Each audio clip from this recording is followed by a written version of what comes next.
As any self-respecting Love Island USA fan can tell you, Season 6 couple JaNa Craig and Kenny Rodriguez are no more. But as their breakup continues to play out in the press, the last few months of their relationship are being broadcast on Peacock's Love Island, Beyond the Villa. In the most recent episode, JaNa says that Kenny gave her serial killer vibes on their anniversary date, which with hindsight was probably a sign that these two weren't meant to last. JaNa and Kenny's super awkward anniversary date aired in episode 5 and reportedly took place in May, just a few months before their breakup in July. Looking back now, it seems obvious that Kenny doesn't want to be there.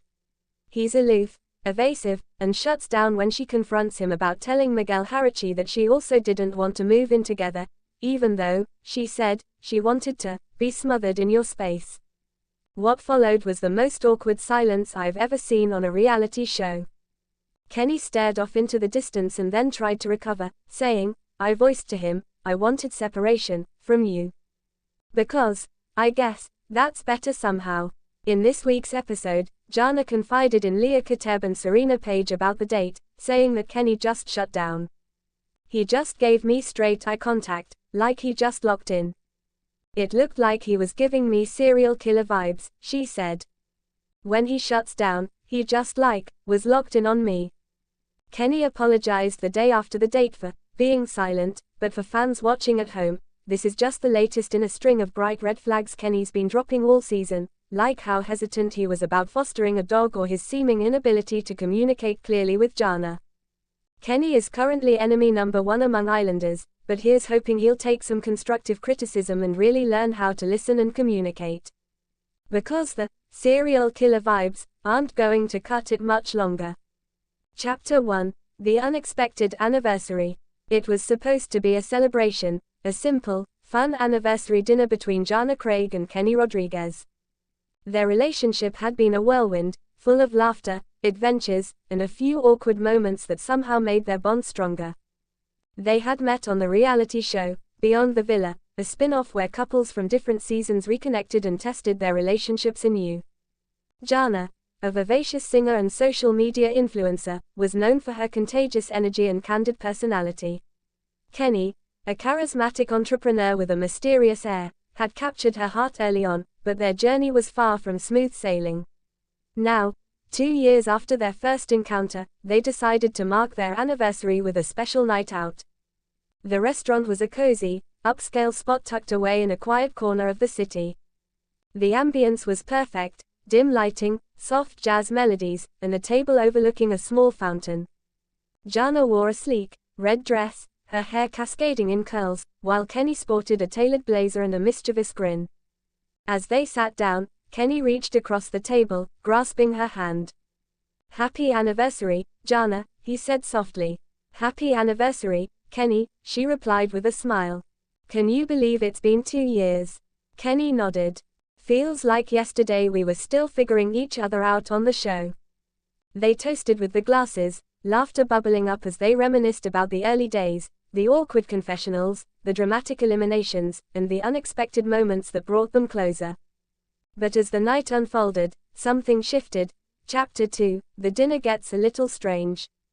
The conversation flowed easily, but Kenny seemed a little distracted, glancing around the restaurant with an intensity that JaNa found unusual. She teased him about his mysterious nature, joking, "Are you hiding something from me?" Kenny chuckled, but his eyes flickered with a hint of mischief. Maybe I am, he said cryptically. Suddenly, the waiter arrived with the dessert, a decadent chocolate mousse topped with edible gold leaf. Kenny reached into his pocket and pulled out a small, velvet box. Oh my God, are you? JaNa's eyes widened. Kenny grinned. Surprise. I just wanted to do something special. She giggled, leaning in for a kiss, but before she could, Kenny's phone buzzed. He checked it quickly, then looked up with a strange glint in his eyes. Hold on, he said, lip curling into a half smile. I need to handle something real quick. He excused himself, leaving JaNa alone with her thoughts and her curiosity. Chapter 3, The Mysterious Message. Kenny stepped away, and JaNa's gaze drifted to his phone on the table. She noticed a message notification blinking from his screen. The last piece is in place. Tonight, we complete the plan. Her eyebrows furrowed. Was this some sort of secret code? Her mind raced with possibilities. Was Kenny involved in something dangerous? Or was it just a joke? She hesitated, then picked up his phone to read the message. The screen showed a series of cryptic emojis, a knife, a mask, and a clock, and then a text, "It's happening tonight." A shiver ran down JaNa's spine.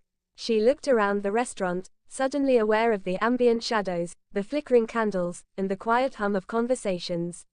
Was Kenny joking, or was there something darker underneath? Just then, Kenny returned, looking more composed but still with that unsettling gleam. "Everything okay?" JaNa asked, trying to sound casual. "Yeah," he replied, "just a little business thing I had to handle." She nodded, but her mind was now swirling with questions. Chapter 4. The serial killer vibes comment. Later that evening, as they left the restaurant, Kenny suggested a walk through the nearby park. The moon was high, casting eerie shadows across the trees. They strolled along the winding paths, the cool air brushing against their faces. Suddenly, in a moment of playful mischief, JaNa looked at Kenny and said, "You know, sometimes you give me serious serial killer vibes." Kenny stopped mid-step, eyes twinkling with mock surprise. "Serial killer vibes? Really?" "Yeah," JaNa teased. "You're always so mysterious, watching everything, calculating, it's like you're planning something sinister." Kenny chuckled. "Well, I do have a dark side."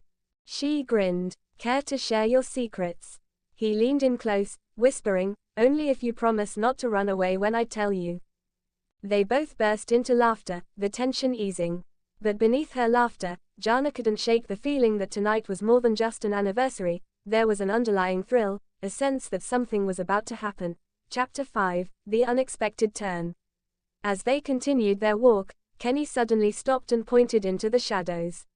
"Look," he said softly. JaNa's eyes followed his finger. In the distance, a figure cloaked in black was standing still, unmoving. "Who's that?" she whispered. Before they could approach, the figure stepped forward, a man with a mask covering his face, carrying a small box. Kenny's expression grew serious. "It's time," he murmured. JaNa's heart pounded. Was this part of some elaborate prank? Or was it something more sinister? The masked man approached, holding out the box. Kenny took it cautiously, opening it to reveal a vintage-looking toy knife, the handle decorated with intricate designs. "Happy anniversary," Kenny said, voice steady but with an edge of seriousness. JaNa stared, eyes wide. "Is this some kind of joke?" Kenny's face softened. "No. It's a reminder. Life's unpredictable. Sometimes a little dark humor is necessary. Besides, I promise, I'm not a serial killer." They both laughed nervously, but JaNa's mind was racing. Was Kenny joking, or did he actually have a darker side? Chapter 6. The truth unveiled. Back at their apartment, JaNa confronted Kenny about the night's events. "Okay, seriously, what was that whole serial killer vibes thing about?" she asked. Kenny sighed, running a hand through his hair. "Look, I was just messing around. You know I like to tease you. The message, the mask, the toy knife, none of it was real. Just a little anniversary prank. Did it freak you out?" he asked softly. "A little," JaNa admitted. "But honestly, it made me realize how unpredictable you are. I mean, one moment you're joking about serial killers, and the next, you're planning surprises. It's kind of your thing, mysterious but lovable." Kenny chuckled. "I guess I was trying to keep the night interesting. I wanted to see if I could give you serial killer vibes and still make you laugh." She smiled, leaning into him. "Well, you succeeded. But next time, maybe leave the toy knives and masks out of our anniversary plans." He nodded, pulling her close. "Deal. But I have one more surprise for you." He reached into his pocket and pulled out a small, wrapped box. "What's this?" JaNa asked, eyes sparkling. "Open it," Kenny urged. She unwrapped the gift to find a custom-made necklace with a tiny, silver knife charm. "Because even if I give off serial killer vibes," he said with a grin, "you're the only one who truly sees the good in me." JaNa laughed, tears of happiness in her eyes. "You're impossible, Kenny, but I love you." They embraced, the night finally settling into a feeling of warmth and genuine connection, an anniversary they'd never forget, full of surprises, laughter, and a little bit of darkness. Epilogue. Beyond the shadows. The next morning, JaNa sat on their balcony, sipping coffee and reflecting on the night. The serial killer vibes comment now seemed like a playful metaphor for how unpredictable and surprising their relationship could be. Kenny joined her, wrapping an arm around her shoulders. "So," he said, smirking, "ready for our next adventure?" JaNa grinned. "Only if it's less creepy and more fun." And with that, they laughed together, ready to face whatever surprises life and love had in store.